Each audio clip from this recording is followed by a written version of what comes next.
রমজান শুরু হওয়ার পর থেকে পুরো মাস জুড়ে পর্যটক শূন্য ছিল কক্সবাজার। রোজার শেষ থেকে শুরু হওয়া চৈত্রের খরতাপে শঙ্কা ছিল পর্যটক আগমনে ভাটা পড়ার। কিন্তু ঈদের টানা ছুটিতে ধারণার চেয়ে বেশি পর্যটকের আনাগোনায় চিরচেনা রূপ ফিরে পায় বিশ্বের দীর্ঘতম সমুদ্র সৈকত কক্সবাজার। ভর দুপুরেও লোকারণ্য সৈকতের বেলাভূমি। সৈকতের নোনা জলে গা ভাসানো, প্রিয় মুহূর্তের ছবি তোলা আর ঘোরাঘুরিতে দারুণ উপভোগ করছেন ভ্রমণ পিপাসুরা। এবারে ঈদের ছুটিতে কক্সবাজারে ঘুরতে আসেন কয়েক লাখ পর্যটক। সমুদ্র সৈকতের কলাতলি, সুগন্ধা ও লাবণী সহ সবকটি পর্যটন এলাকা ছিল পর্যটকের পদচারণায় মুখর। এতে সৈকতের ক্ষুদ্র ব্যবসায়ী থেকে শুরু করে হোটেল মোটেল ফিরে পায় চাঙ্গা ভাব। রোজার ঈদের পর দিন থেকে আশানুরূপ ব্যবসা হয়েছে এবং আমরা আশাবাদী ইনশাল্লাহ পয়লা বৈশাখ পর্যন্ত এই ব্যবসাটা অব্যাহত থাকবে। রমজানের পর্যটক শূন্য খরা কাটানোর পর আমরা দীর্ঘ 9 দিন ব্যবসা বাণিজ্য হয়েছে কক্সবাজারে প্রচুর পরিমাণে, প্রায় 5 থেকে 6টা কক্সবাজার লোক এসেছে।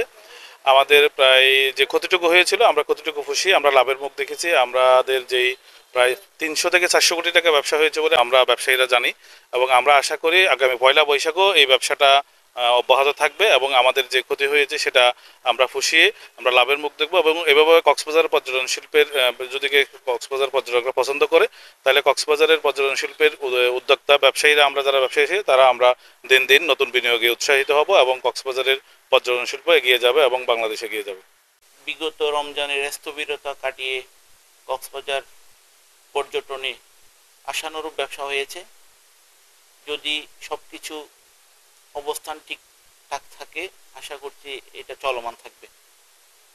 আলহামদুলিল্লাহ, ব্যবসা আপনারা যা হয়েছে তাতে সন্তুষ্ট হতেই হবে। মনে করেন ঈদের পর আমাদের মনে করেন যে চিন্তা ভাবনা ছিল ঈদের পর আমরা ভালো ব্যবসা করব, কিন্তু মাশাআল্লাহ ভালো হয়েছে। কিন্তু মনে করেন আমরা এখন দিনের বেলা একটু কম হয় আর কি, সন্ধ্যাবেলায় যা হয় মানে সারাদিন ঘোরাঘুরি করে এদিক ওদিক, আর সন্ধ্যাবেলায় কেনাকাটা করে আর কি। এখানে গরম তো প্রচুর, গরমের কারণে লোকজন আসতে পারে না, সন্ধ্যাবেলায় কেনাকাটা হয় আর কি, বেচা বিক্রি ভালো হয় আলহামদুলিল্লাহ।